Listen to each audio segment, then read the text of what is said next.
Hey, welcome everybody to Vitalpoint Church. It's such an honor that you've chosen to be here today. We don't take this lightly, and so our prayer is that you've been enjoying the gathering, that maybe you're new to Vitalpoint and this has been exciting for you, or maybe you're just a regular part of this church. I'm so thankful that you're here. Today, I want to give you the big idea up front for this message that we're going to be looking at today, and the big idea is this. The goal of parenting is not simply raising well-behaved children, but Christ-following adults who live on mission. That is our ultimate big idea that we want for you today. But let's unpack this. We are in this series, God's Design for Family. We started it about 4 weeks ago, and we've been talking about a number of important things when it comes to the family. We talked about the blueprint, this idea of God intentionally designing our families to reflect His love, His truth, and to live on mission and impacting generations. We looked at this idea of the role of the man in the family. We talked about the strength of character marked by self-giving sacrificial love, and it was a powerful experience of this truth that we were teaching on. Then we talked about the role of the woman, which we gave great clarity to the value and the worth and the importance of the voice of the woman and the family and contributing at a high value and such depth and meaning. And it was an important conversation. Today, we're going to talk about raising adults, not just kids. Now, I got some fun facts for you. Around Vitalpoint Church, I've asked our family ministry director, Lisa, I said, how many kids do we have around Vitalpoint Church? Like all 5 locations. And she said there's well over 200 kids that are part of our community. And so a conversation around raising adults is important because we have a lot of young families. Now, we called it raising adults, not kids, because we wanted to make sure that we had the focus right. I want you to think about this for a minute. It's easy to be just trapped in the moment or fixated on the moment and neglect to realize the long-term trajectory of where we want our kids to be going. Not that you neglect the moment, but sometimes we get so fixated on it, we lose sight of that future reality.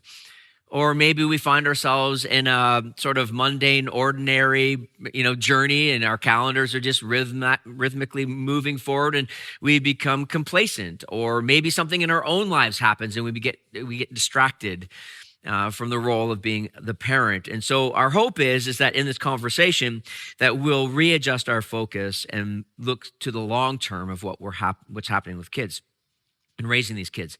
So what I'm going to do is I'm going to teach through one verse in the Bible.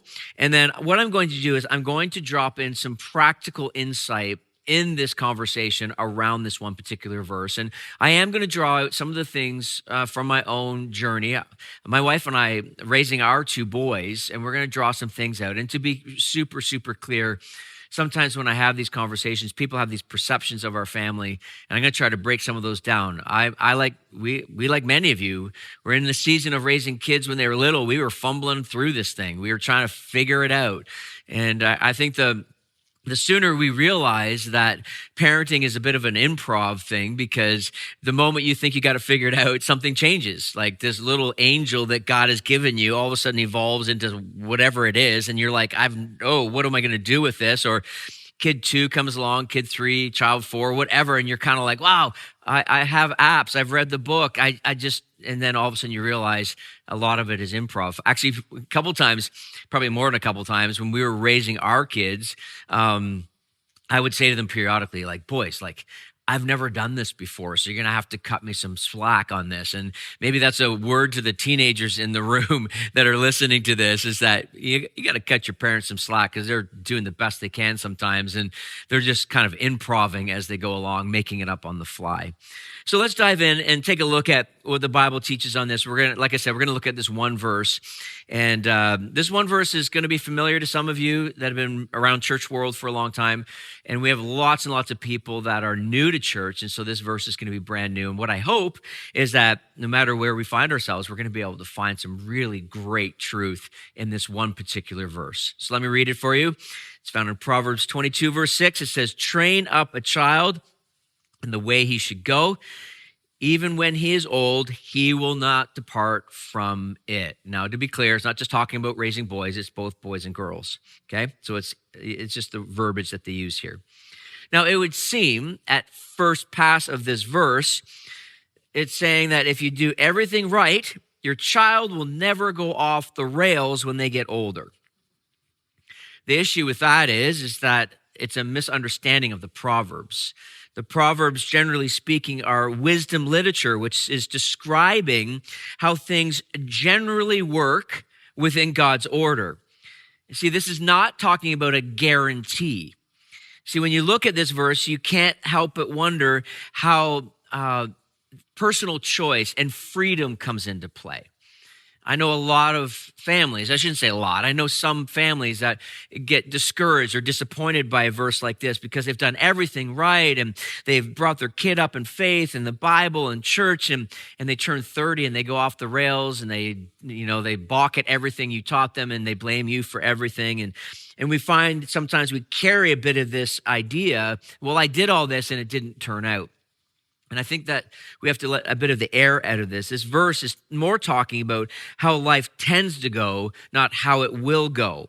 And so I think that's an important distinction here because we can't take out personal freedom and choice and all of this. And we don't even know what our kids will face in the future, some of the difficulties and struggles that might derail them or might put them down a different path. And so we have to take it into bigger picture. Now, it's a really great verse because when you start pulling it apart, you begin to experience some deeper truth in it. It's kind of like an onion, you peel off the layers, right?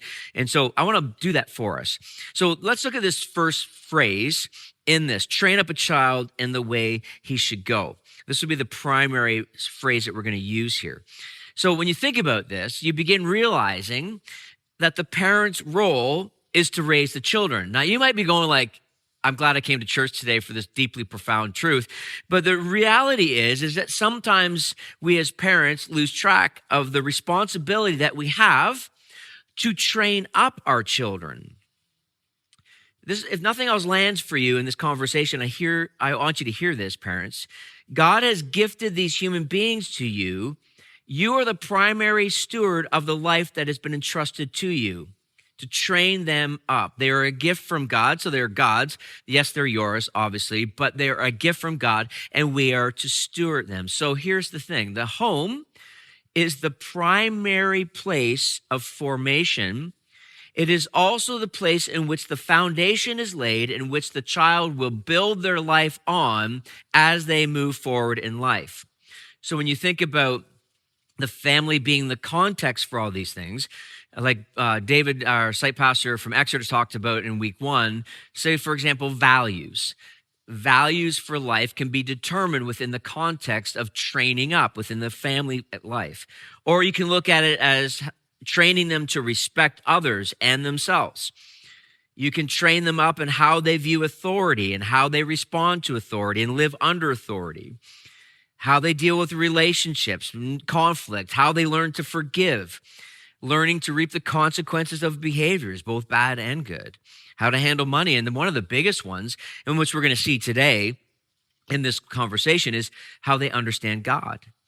Parents, you are the primary trainer of these children that God has entrusted to you. It's not the school's responsibility and the teacher's responsibility. It's not even the church's responsibility. God has assigned you, these children, under your care to train them up. Now, when you think about this line, train up your children, we'll look at in the ways he should go in just a second. But I want to look at the deeper meaning behind training up.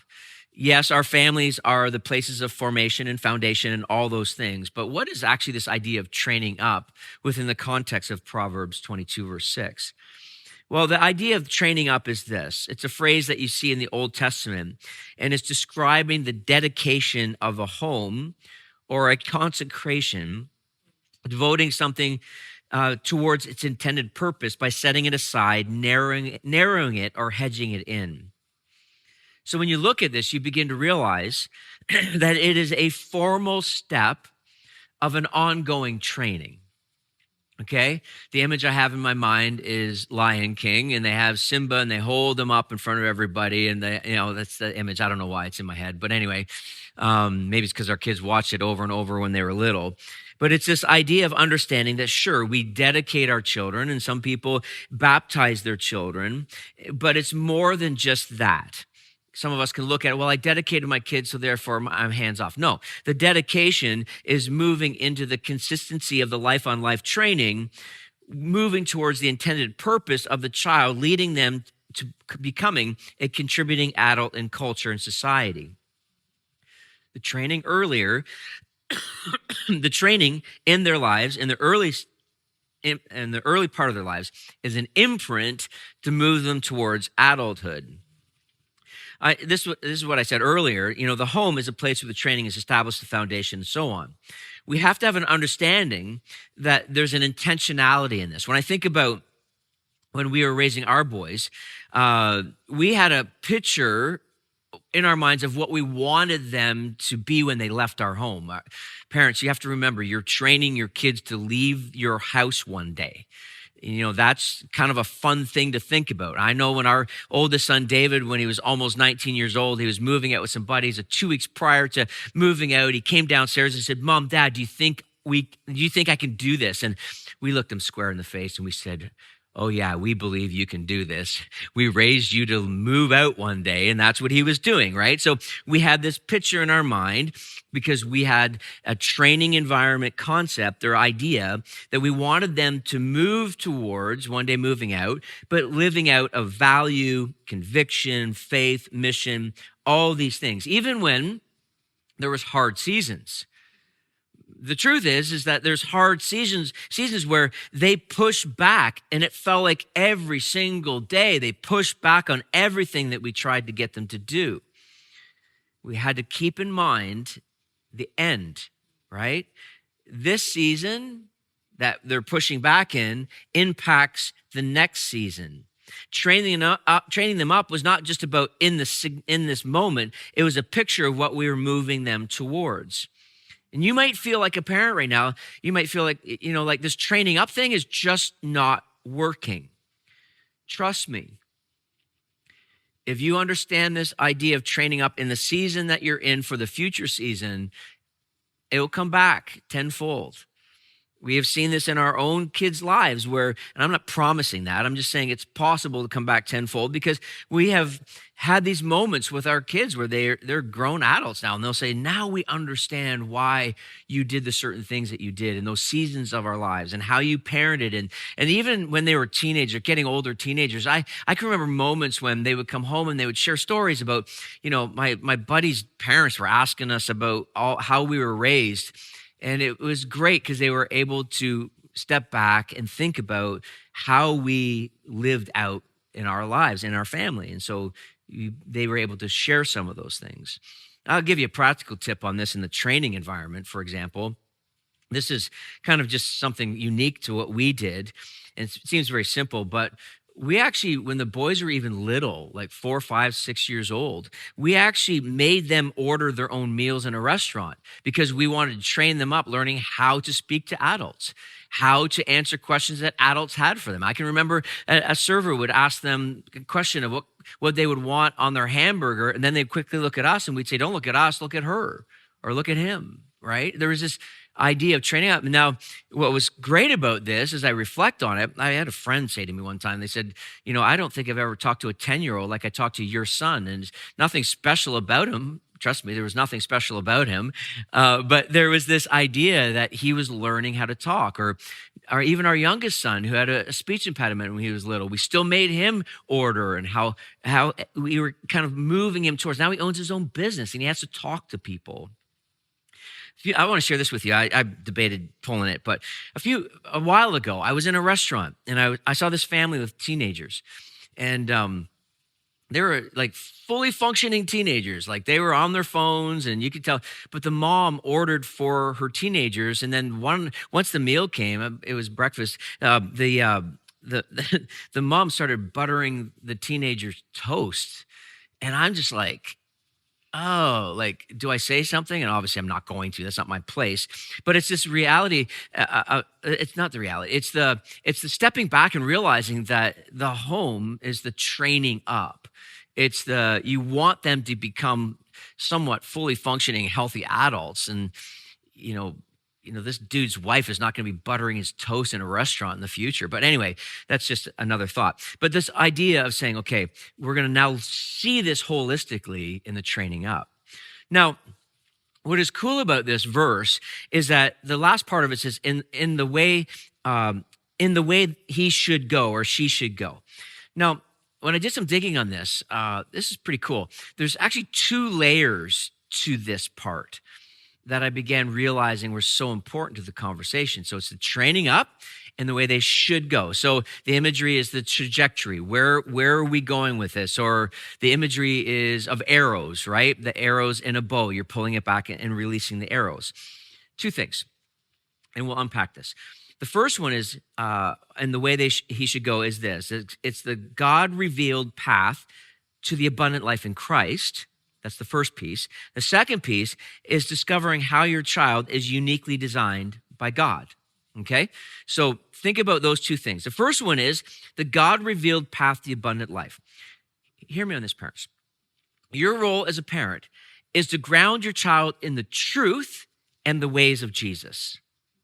Okay, so the outcome is that the child will one day embrace Jesus and walk with him themselves receiving this new life in Christ. Now, some of you as parents, I know you're new to faith and you're like, Ron, I'm just trying to figure it out myself. I don't even know how to do this. And I realize it's difficult, but your number one job is to create a context in your family where your children will grow up to love Jesus and to follow him as adults. What did we talk about earlier? It's the firm foundation of life, that we guide them towards and show them what a life of following Jesus looks like and how they can have it as well. Now, saying that, I know what some of you are thinking. Some of you are thinking, Ron, I don't want to force my faith on my kids. I want them to choose it on their own. Please listen to me on this. That sounds all noble and all PC and everything, but it is nonsense. It's nonsense. Your child will one day leave your home and have ample opportunity to decide on faith. While they are under your roof, it is your assignment to ground them in a clear understanding of what it means to follow Jesus. Well, I just don't want to force them to go to church. It's something else I hear from people. I don't want to force them like I was forced to go to church. Well, first thing, you're still here. Just a thought. But think about all the other things that we force our kids to do. Like your kid doesn't, like think about sports for a second. How many of our kids love to go to practice? Very few. But we force them to go to practice. Why? You're part of the team. I never hear any parents say, well, I really don't want to force my kid to go to practice. No, they throw the bag in the back of the van or make the kid throw it and they take him to practice. Sometimes we have to take a step back and realize it's not a bad thing to ground them in this. This is the passage in Deuteronomy that was read for us earlier. Teach them, walk with them. When you rise, when you lie down, when you bind it on your hands, put it on your, between your eyes, put it on your doorposts. See, there's an integration of faith in every aspect of what we do as a family. It's the value that we have to raise up our children in a context where they will, yes, embrace Jesus for themselves and follow him. Now, before you think this was easy for us as a family, some people have the perception of a pastor's home. It's like this big, long church service, like 7 days a week. No, not at all. At times, I'm not kidding you. At times, I would get home and I'd make a big declaration. Okay, we're going to start reading the Bible again at dinner time. And it was like caged cats let loose. It was like all of a sudden they're like fighting and arguing. And I'm like, got the Bible open. I'm like, guys, like, let's read the Bible together. And it's like a flaming mess at times. And so what we did was, recognizing the pushback on this, is we integrated faith into conversations and questions that we would ask them around the dinner table. And they had no clue it was happening. And then all of a sudden they're sharing their opinions and their thoughts. And they went to a public school system. So in high school, surrounded by other religions, we had lots of great conversations. We never really answered the questions that they had. We just kind of guided them towards the context of understanding, what does it mean to follow Jesus? What does it mean to allow his truth to fill their lives? And yes, they grew up in the context of the Christian home and in a pastor's house, and their mom worked in a church as well. But this reality of just the everyday integration of faith. How great it is, parents, that you get an opportunity with your children, if God has blessed you with these children, to actually guide them to that place of embracing Jesus and to follow him. What joy it is. What an opportunity it is. Now, the second part of this, it flows into the next part of this, is discovering how your child is uniquely designed by God. This is in the way that they should go, which also means that you have to become a student of your child and learn how they're created in God's eyes. Every child that comes into this world comes with some form of personality and talents and qualities, and these qualities are your responsibility to discover and bring to the forefront, to train up, to build on. We want to become students of our children. I know I said that, but I want that to land for us, to expand on these beautiful things. Now, I want to say something that I've said before, and it's amazing how I get pushback on this, but I'm going to say it again anyway. We have to be careful in telling our kids that they can be whatever they want to be, okay? My fear with this phrase, as good as it sounds, is setting them up for failure. And not that I'm opposed to failure. I'm going to talk about this in a few minutes, but I think it's setting them up poorly. I think it's also part of what contributes to some of the mental health issues our kids have. They've been told all their lives, I can be whatever I want to be, but why is this not working out? My parents told me this, my teacher told me this, and now I'm like, this is not working, and now I'm discouraged, I'm depressed, and the mental health stuff starts creeping in. We have to be careful of this. Why not, as parents, look at our kids and say, God has designed you, and he understands who you are.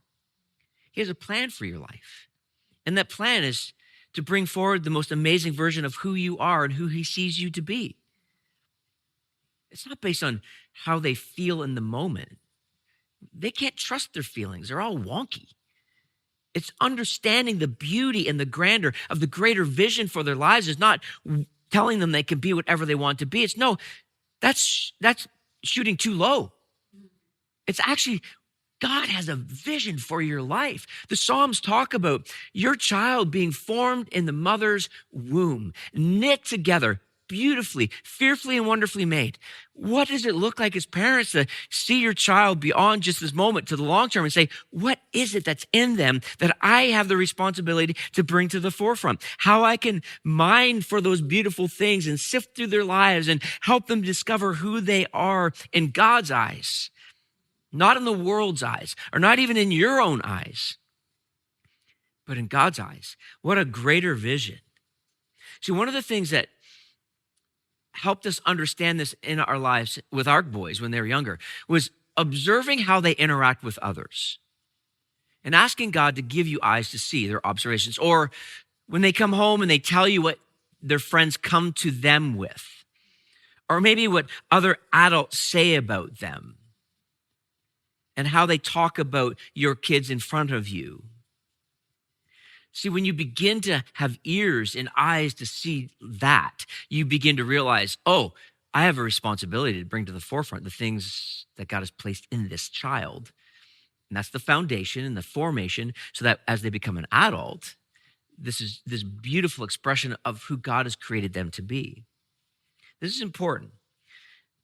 I don't want us to see the second part of this conversation around the abundant life in Christ and following him and the uniqueness of how they're designed as two separate things. I see them as one. I see them as one.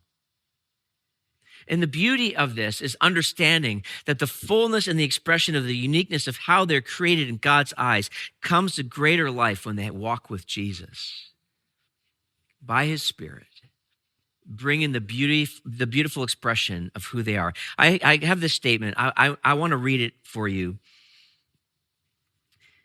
so that you have it as clearly as possible. When faith forms the character of a child, it shapes a generation. Men and women who will walk with Jesus and carry his image into the world with strength and conviction. I just want to read it again for you. It says this. When faith forms the character of a child, it shapes a generation of men and women who will walk with Jesus and carry his image into the world with strength and conviction. So this means, parents, you're going to have to let them face some hard stuff so that these things can be formed in them. If you're always protecting your child and always fixing everything and never letting them push through the struggle, they'll never learn what does it mean to trust God in the midst of things that don't go according to what they think they should go or how they should go. I was thinking about this story. It was our youngest son, Paul. He was, we'd always have to get permission for him to be in his school, his elementary school. And at the end of grade 6, they told us that he was not going to be allowed to come back to that school. He had to go to the school within our district or where our neighborhood was. And he came home that day and with this letter, and it was not good. It was like pretty ugly. He was crying. His mom, my wife, was crying. And we finally kind of settled down. We were talking on our bed, and we finally got our bearings a little bit. We took a deep breath, and I said, "Hey guys, what if God is doing something here? And we got to trust him in this." So we prayed together, and that following year, he went back to school. He's reacquainted with now his wife, who they played soccer together when they were 5, brought back together again. Their grade 8 photo is hilarious, and their wedding pictures are even better. I'm not saying that's always going to be the outcome, but I'm just saying that there is this reality of, hey, let's just trust that God is doing something here that we can't see yet. Learning to say, hey, these difficult times are forming and shaping us.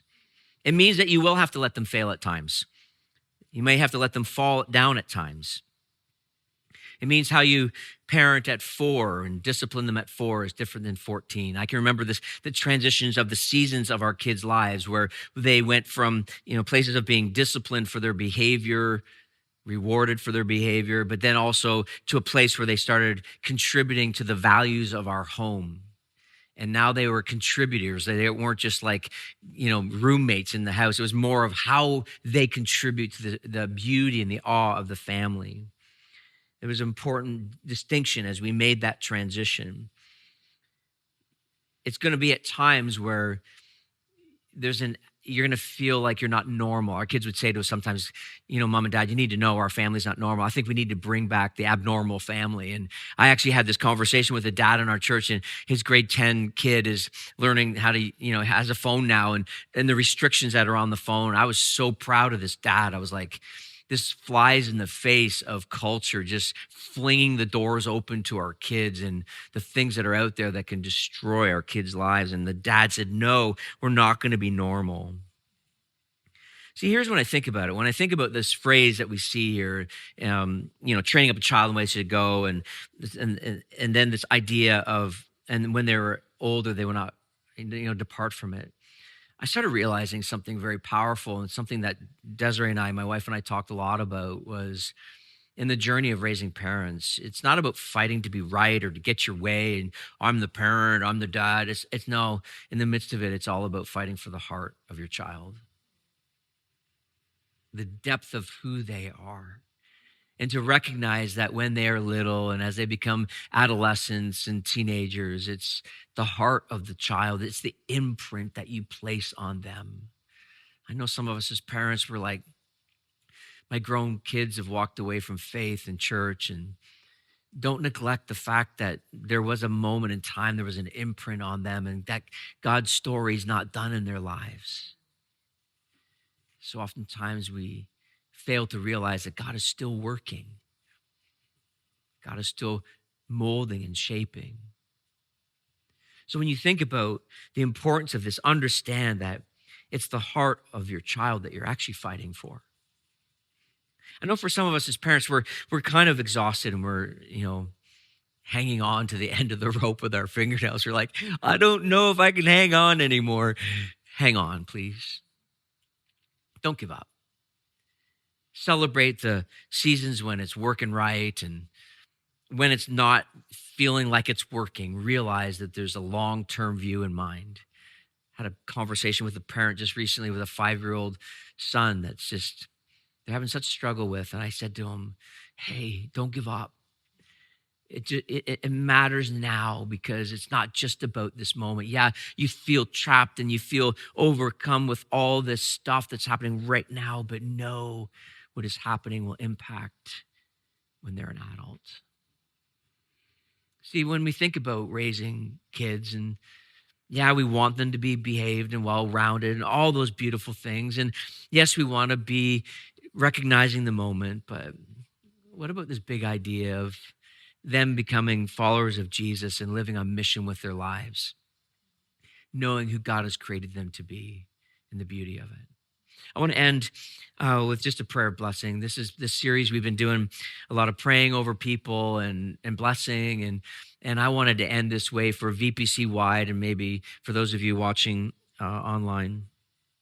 There's a passage in Numbers 6 that says this: the Lord spoke to Moses, saying, "Speak to Aaron and his sons, saying, thus you shall bless the people of Israel. You shall say to them," you ready for this? This is for you parents. "The Lord bless you and keep you. The Lord make his face shine upon you and be gracious to you. The Lord lift up his countenance upon you and give you peace."